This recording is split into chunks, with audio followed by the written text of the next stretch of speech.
it was just worms. I caught worms. They're worms. They look like Muto. They look like Muto larvae to me. Is this what happened before Godzilla 2014? Now, wait a minute. We got to tell them what it is. Tremors. Not earthquakes. Little tremors. I thought earthquakes cause. Oh, wait. No, we're talking about the movie. Yes. So, 1990 movie with Kevin Bacon and Reba McEntire. Why is I always tripped at his name. This gets every time I would hear it, I was just like, I know people got on him in school for that. Whenever I think of Kevin Bacon now, I immediately think of Guardians of the Galaxy. Because when Gamora was like, you could be just like Kevin Bacon. Because he was obsessed with Footloose. Oh my God. Wow, wait, that was him in Footloose? Oh my God, I don't know actors like that. I have to do better. And I'm just gonna, every time that happens with you, I'm just gonna go. This is why I throw pies at people. Actually, now's a good time to point it out. We're gonna cut some B-roll here in a second of me looking at Mike and going. Like multiple times. Okay, look. So for going in, this was my first time actually seeing Tremors. Yeah, I know, big whoop, shock, whatever. So I'm going in not really knowing what to expect. Really, I knew it was kind of old. Man, it starts off like a weird ass, like, I was thinking of, like, it starts off kind of like a Western, but it starts off so slice of life. It's ridiculous. I thought it was a whole different movie. Like, I wasn't expecting a horror thing. You go into it, it's a B monster movie. It's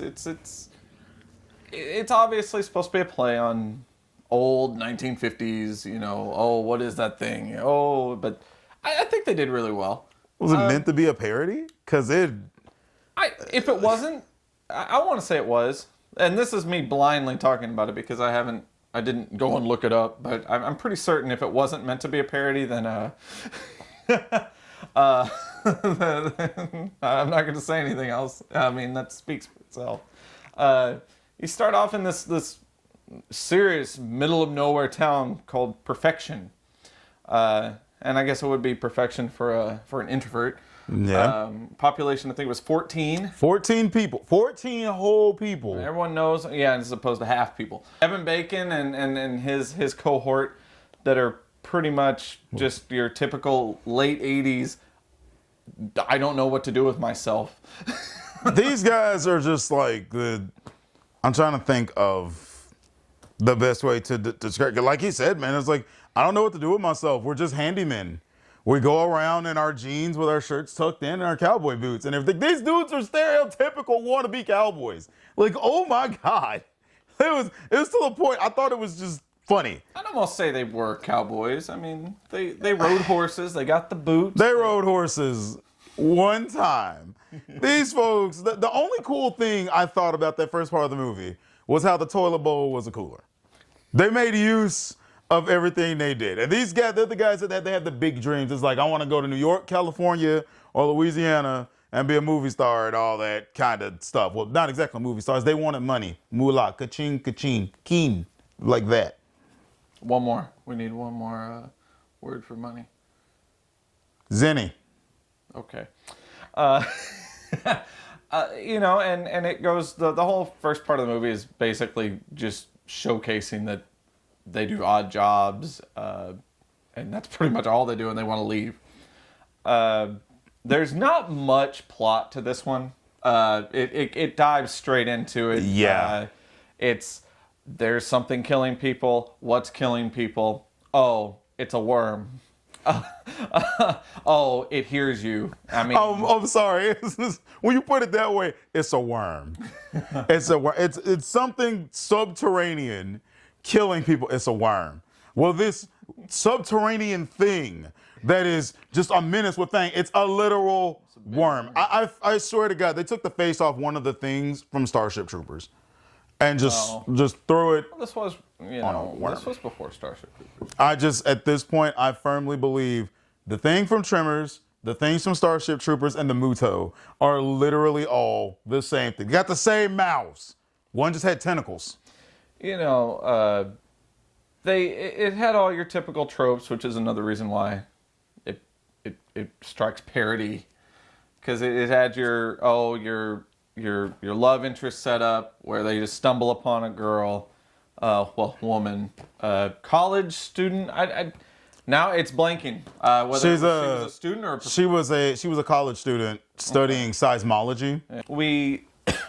You get to the point where they introduce her, because seriously, we could talk probably for 30 minutes on the beginning is just showcasing their random acts. It is literally I don't really like the setup to it because it goes from such slice of life to just worms attacking people. Like the movie, the point where it gets serious is when a guy is on, was it a telephone pole? No, that was the power pole. Yeah, he was on a power pole. He's just sitting up there. I'm assuming the guy works on it. Because I was like, why didn't he get down? No, he's dead. And I'm like, oh, okay, he's up there dead. Like they could have, I'm telling you, had they have kept going, the movie would not have happened. Had they just ignored that guy, this movie more than likely wouldn't have happened. Well, yeah, it would have. Everyone would have died. Well, yeah, but, okay. I see where that goes. I mean, yeah, if they would have just left instead of caring about everyone else, then yeah. Well, no, I guess. The one thing I did like about this movie is they didn't, shove the monster down your face.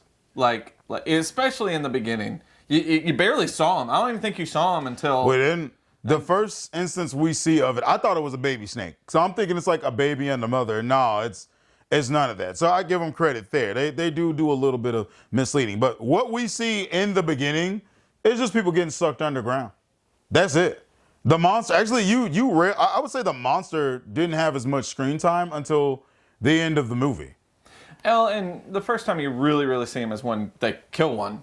Which is he just plows on through a reinforced cement. Which I thought it was kind of weird because it plowed through it.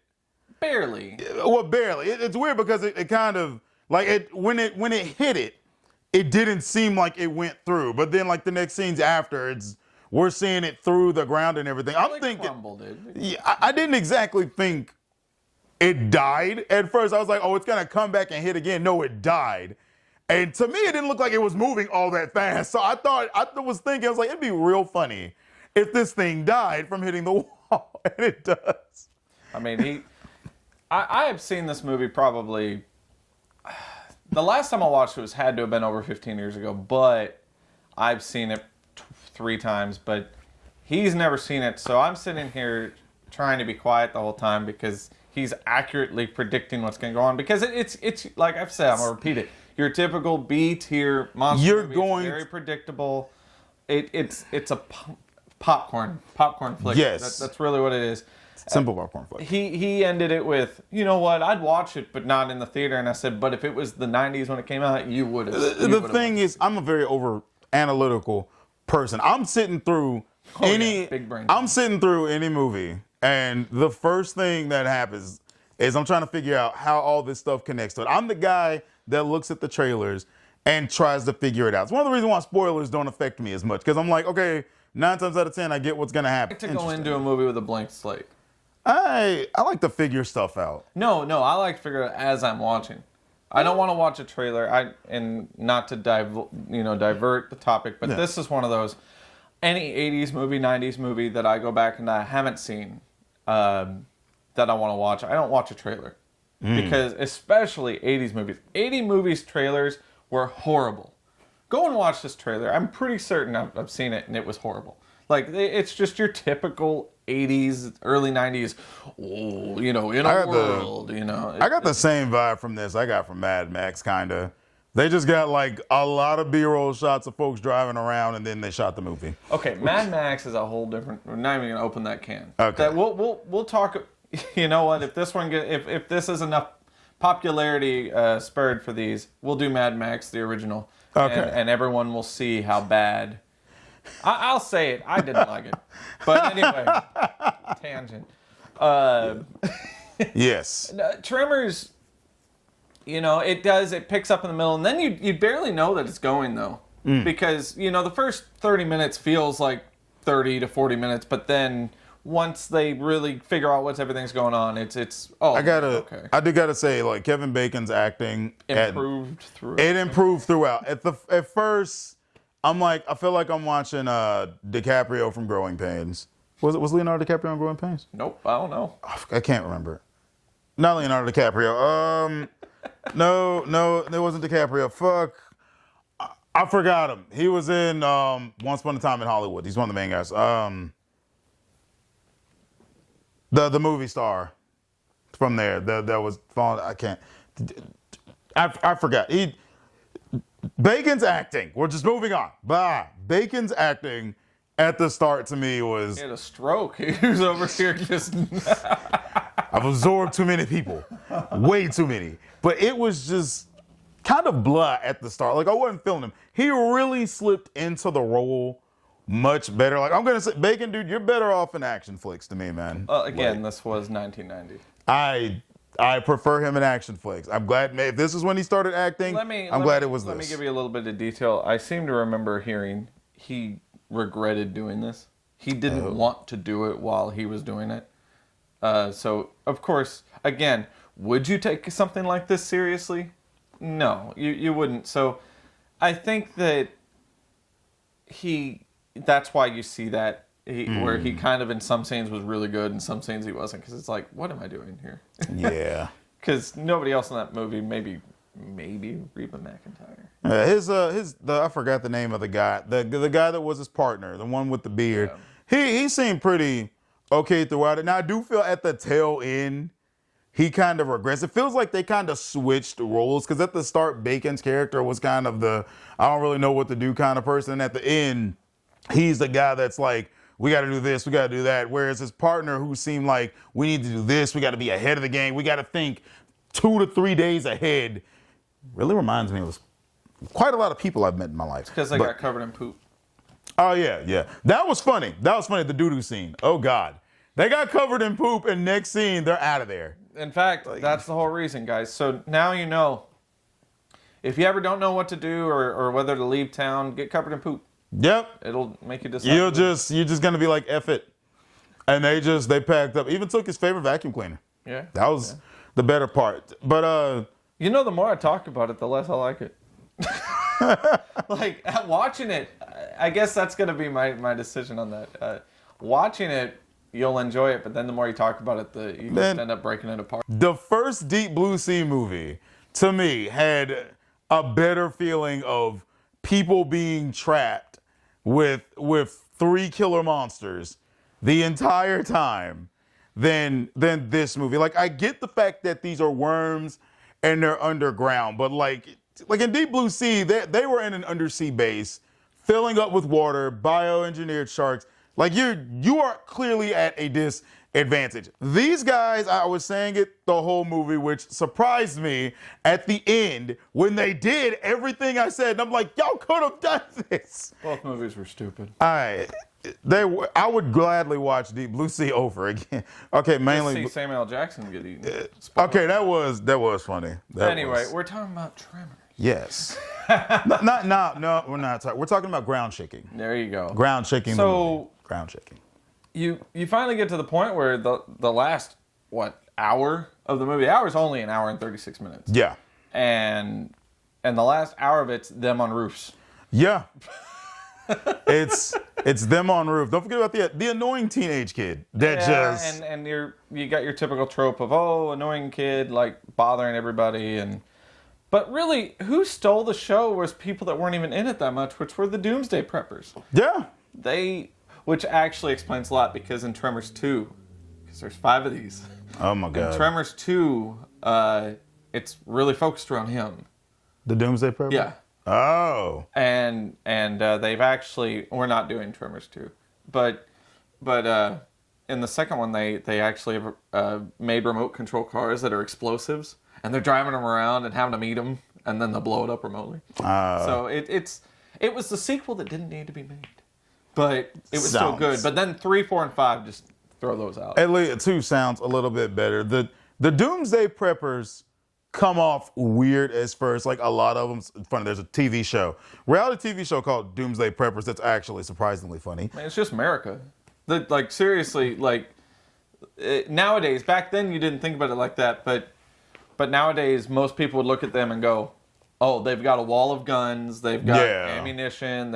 It's just stereotypical American." So the Doomsday Preppers go off, and they're not seen for a good chunk after a while everybody else is under siege from the worms and everything. And we see what they're doing.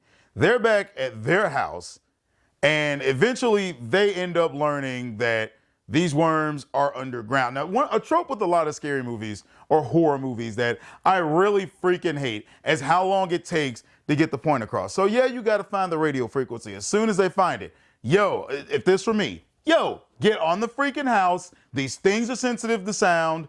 That's it. That's all you need to know. It was like, you got to hurry up and do this. Get on your roof. Why do we need to get on the roof? Get on your roof, honey. Everybody's on the roof. Well, everybody's telling me to get on the roof. Let me go get on the roof. Like that's actually something I want to talk about. I wouldn't have cared if he was like, why do I need to get on the roof? If it wasn't for the fact that his wife in the same scene had just seen everybody on the roof.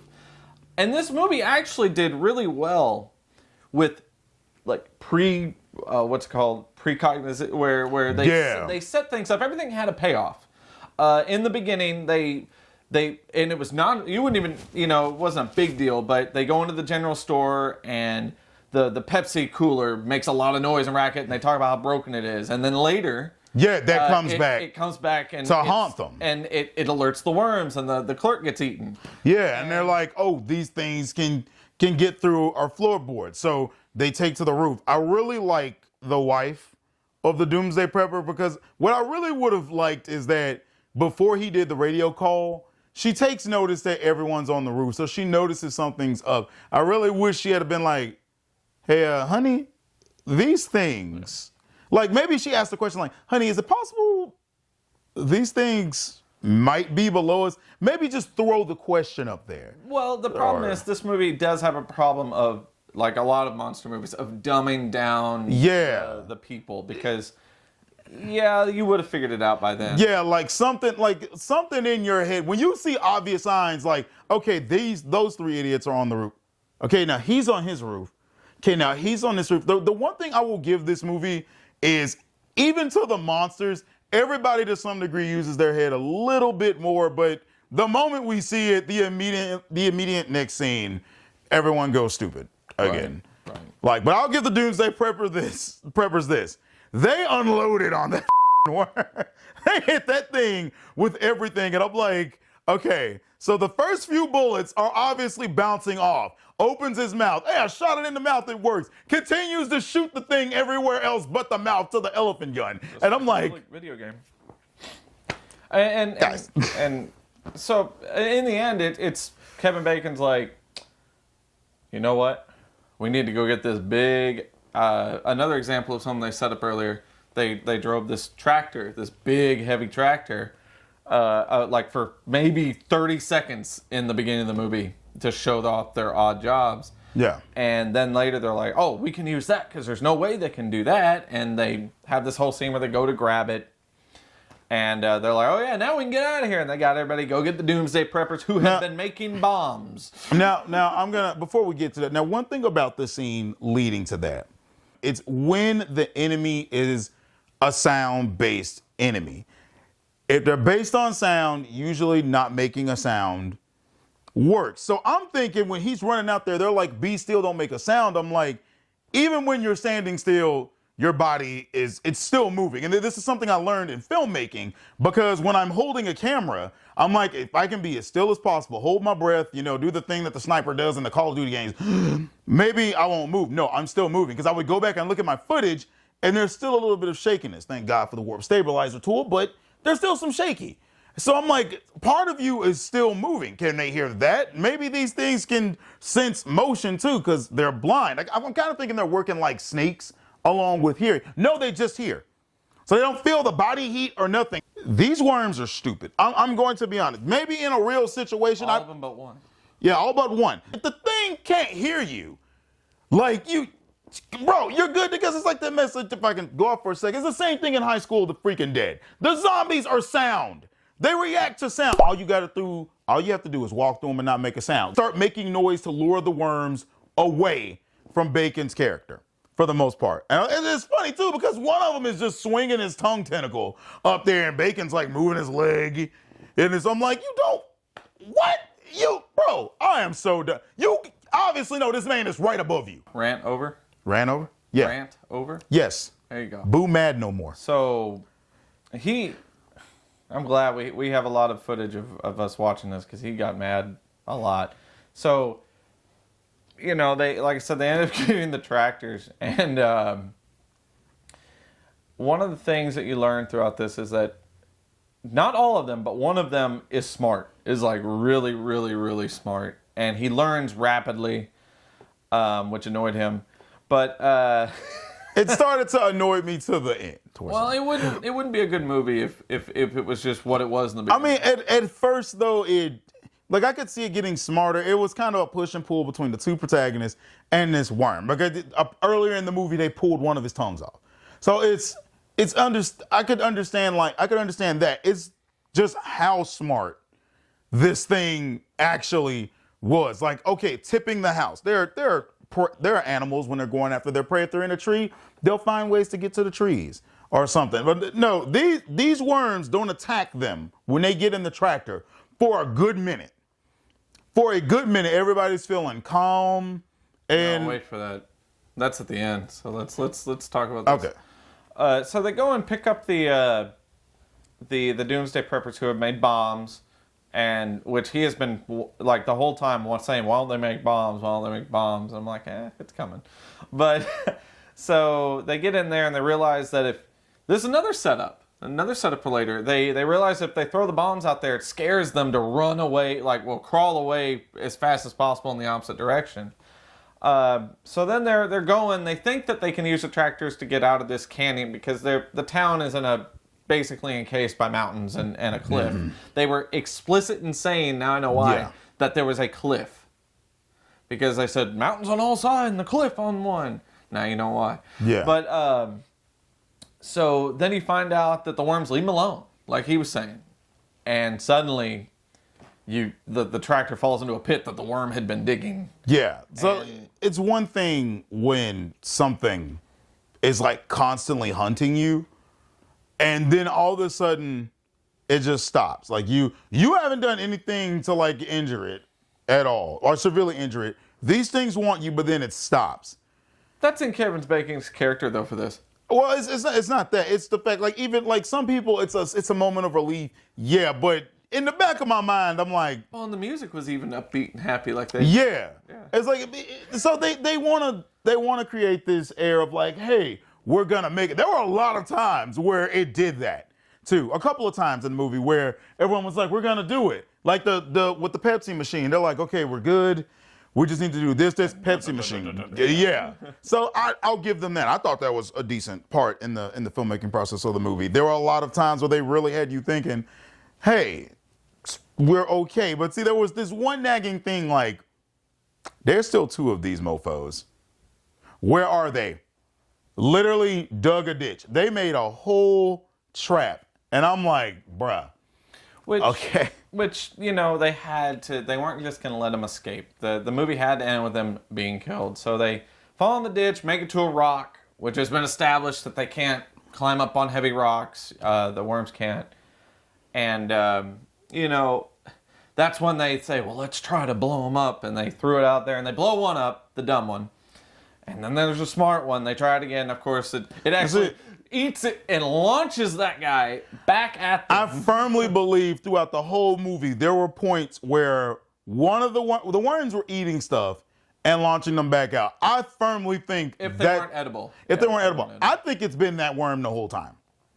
I think he's the only one that's been eating the stuff that wasn't edible. If any of you watched the movie after this, please tell us.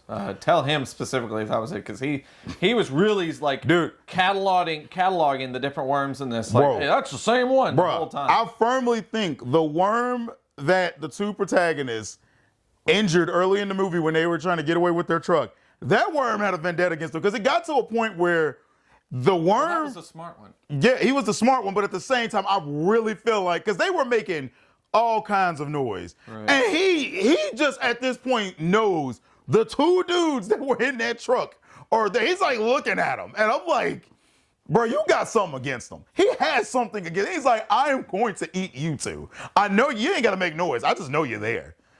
So what ended up happening was when he launched back that stick of dynamite. Well, it's really a pipe bomb. Yeah, But it blew up all the others, and they only had one left, and it was in Kevin Bacon's hand, and the love interest, and they're all stuck there. They're like, throw the dynamite, because they're trying to get back to the rock. Yeah. But Kevin Bacon's character's like, no, yeah. we're smarter than this thing, so they just bolt to the cliffside, and waits for the worm to come, and then they throw the dynamite behind the worm and blows up behind him. So he goes And full it's like throttle. the whole time everybody's like, because when they're like, throw the dynamite, it's like, bro, what are you doing? We're smarter than this thing. This is our last stick, man. It's just like, bro, what are you doing? Throw the dynamite so we can get back to the rock. I'd rather spend the last 3 days alive on the rock than this. So like Audition here said, they bolt to the cliff. And he throws the dynamite and he misses. And everybody's like, bro, you missed. And it was to scare the worm into speeding up. And he goes off the cliff like the cliff took a big dump. It was just a long worm. But you know, and that's where the movie ends. Kevin gets the girl, and that's where it ends. But to summarize on that, you know, even though it looks silly, I applaud their use of practical effects. Yeah. Everything in it was legitimately made in a... The way the dirt moved through the ground. Now, I thought that may have been early computer generated, but I wouldn't be surprised if they Might have been. But my point being is at least the monster... Yeah. There were a few scenes where you could see the strings. I don't think he's caught that, but...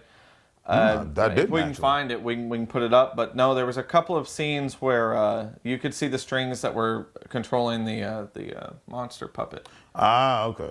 And it was thin. You had to be eagle-eyed to see it, but it was still there. The overall design of the monster I thought was okay. The fact that these things can break through even like reinforced concrete and even a cliffside. I felt that these monsters could have done way more damage than what they have. As we've seen earlier in the movie, or we saw at a certain point in the movie, they can tip houses and buildings. So we know they're strong.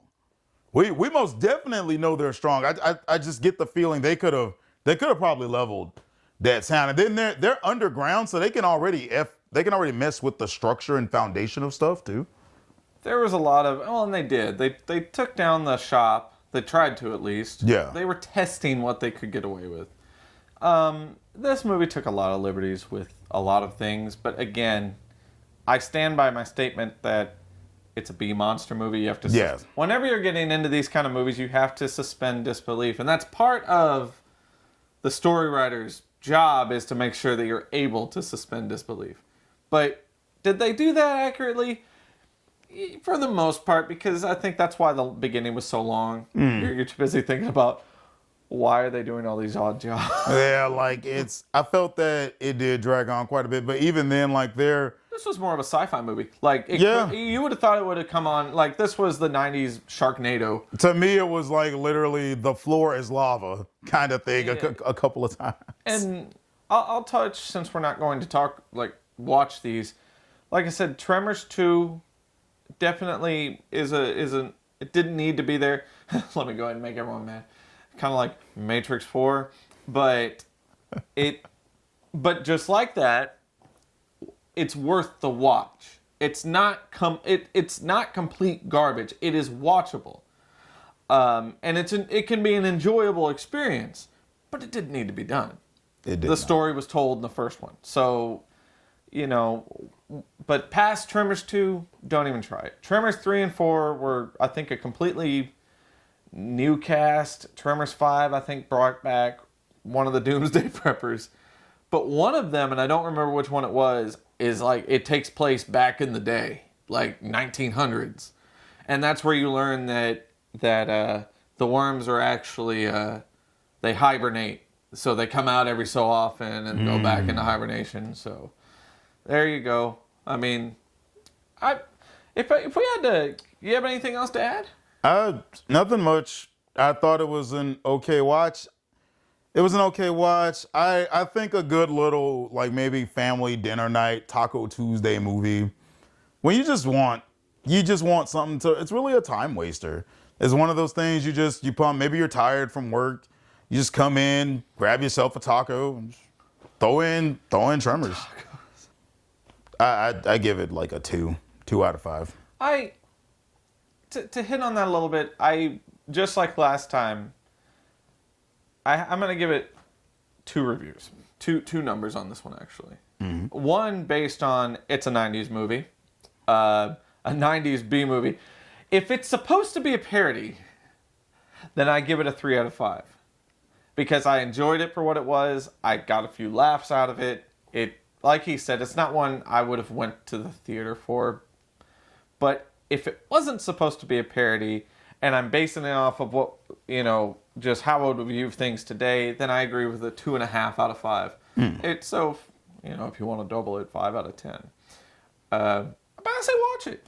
It's very rare that I'm going to say, even for a movie I rate low, don't give it a watch. Because you might have a different opinion than we do. You might have the same opinion you do, but you still might like it. Because that's how I fit with it. It was a good movie. Overall, watch it, like he said. Eat, I'm not going to say tacos, but popcorn. Put it on while you're doing something else. Everyone's working from home. Watch a movie while you're doing your work or whatever. But no, it wouldn't be one that's like, hey guys, I got something for you. I'm gonna be honest. If you go to a friend's house saying this is the best movie ever, more than likely they're gonna side eye you. No, that's a drinking night. This is a drinking night movie. Yes. Watch it. Yes. Watch it. Yeah, and you have to drink every time Kevin Bacon shows up in a different shirt. Oh God, he wore the same shirt the whole thing. He wore like 3 or 4 different shirts. Really? Yeah. Call us out on that. Yeah, if he comment and see how many shirts he wore. I swear this dude wore the same thing the whole time. I swear this guy went from But then again, I'm not paying attention to Kevin Bacon's shirt. I just noticed it, man. I was like, weren't you in a whole different outfit the whole time? And last words on it. If this means anything, I don't own this. This movie I actually had to rent this one for us to review, but I do plan on buying it now. See. I normally have all these movies, so it was good enough for me to purchase. But I wouldn't buy it if it's over $15. Yeah, I'd say $10 at the most. So that's been another Movie Couch review with The Dandelion and The Death Audition. We'll catch you all next time. With whatever that may be, which, actually, wait a minute. Let's tell them. Godzilla. But guess what? The Matthew Broderick one.